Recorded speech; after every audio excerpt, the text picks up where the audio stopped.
Okay, this is the first instructional video that involves flight. We're going to check to make sure all of our control surfaces are working properly, and then we're going to do a steady tail-in hover. Normally we wouldn't be flying off a table like this, the ground is better, but as you can see we're covered in snow that's kind of wet and mucky, so we're using the tables today. Okay, all the switches are in their default positions. You can see they're all back and down. We're going to hold the stick right to arm it. You'll see the control surfaces are now free. So we're going to check each rotor before flight. We're going to spool it up to about 3 to 5% throttle. And then we're going to check moving the right stick right should increase the left rotor. Moving the right stick left should increase the right rotor. Moving the right stick forward should increase the tail. And moving the right stick back should increase the front. Okay, all of those are working, so we're going to go ahead and take off. Now you want to get out of ground effect, so you want to be a couple feet above your target. You can see we have a blue icon on the carpet there. We're going to try to stay as close to that as possible.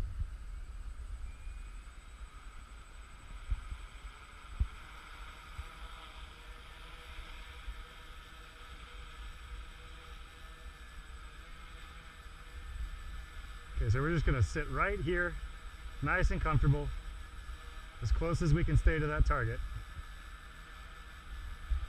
Now if you find it kind of drifting out a little bit and it's going over here, don't panic, that's okay. Just gently bring it back with a small stick motion. Everything is done very gently, very small stick motions.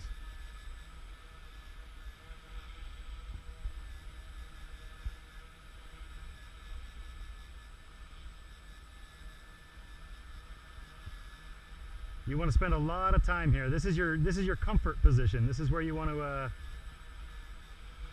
This is where you're going to default to in the event there's ever a problem. So you want to just hang out right here.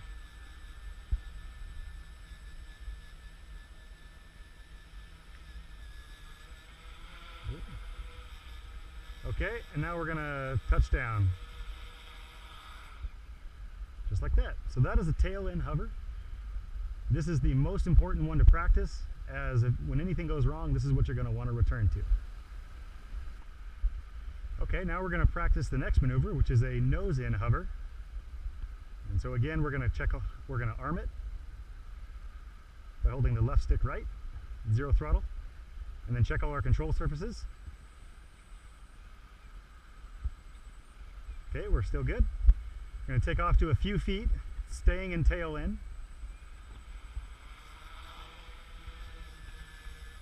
We're going to hang on to it right here, get nice and comfortable, and then once we're comfortable, we're going to just rotate it around.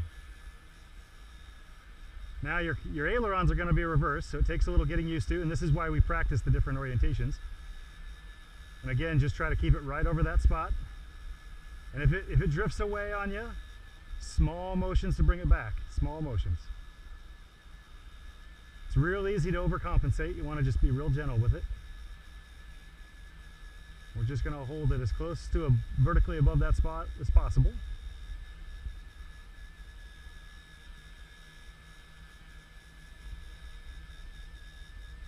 And if you get a big gust of wind and it blows you back, oh no, we're way out of the way, it's all right. Just bring it back, nice and gentle. Everything smooth and gentle.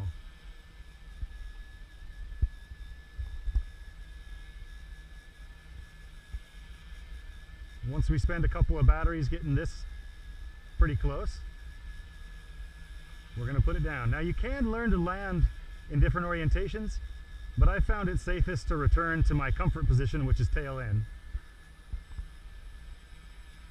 And then I'm going to bring her down. And as you get closer, you'll get into ground effect. You may hear a little more noise, maybe a little jumpier. That's okay, just let it be. Not the best landing, but does the job. Okay, now we're going to try for a right orientation. I'm going to arm it.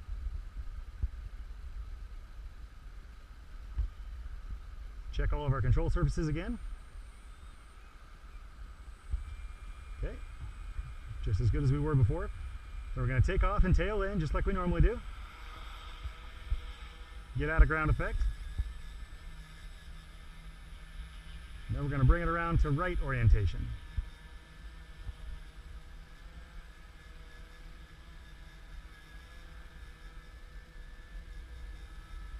And again, we're just going to sit here. You may want to spend 2 or 3 battery packs or more just hanging out in these positions until you get comfortable. The practice here will pay off in the long run. If you ever get into a sketchy situation where you got birds flying around or unanticipated circumstances, this all needs to be second nature and muscle memory. You don't want to have to be thinking about which way to move the stick in a crisis. You want your brain just to do it. Okay, now we're going to bring it back to tail in. Nice and gentle. And then we're going to bring her back down. Again, being aware of the ground effect as we get closer. That's okay, just kind of push through it. And there you go. Hold the stick left to disarm. Okay, and for the final orientation, we're going to do left. So same process, we're going to arm it. Check all our control surfaces. Okay, we're going to bring it up and tail in, a few feet out of ground effect.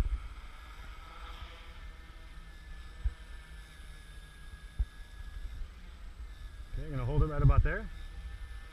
Nice and comfortable in our tail end position. And then just bring her left.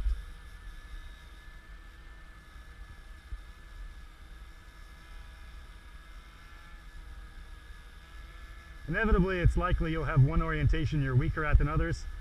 As you may be able to tell, this is my weak orientation, but nonetheless, I at least know which way to move the sticks in a muscle memory fashion, so in the event of a panic, I'm not worried about being here, I'm just not quite as steady.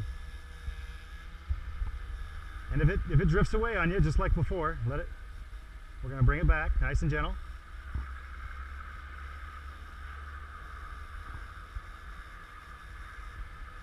Okay.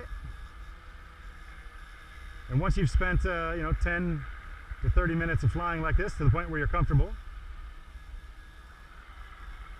we're going to bring it into tail in. Back into our comfort zone here. And then touch down. Spending so much time mastering these orientations may feel tedious and boring, but I promise you, you won't regret spending a lot of time here and really getting a solid understanding of how to fly comfortably. If you don't, you could certainly regret not spending enough time here. It is a terribly panicked feeling when your craft is out of control. If you happen to be in a dangerous environment and you lose control, people could get hurt. It's best to master these skills. There are enough uncontrolled variables in this hobby. We might as well make sure we master the ones that we have control over.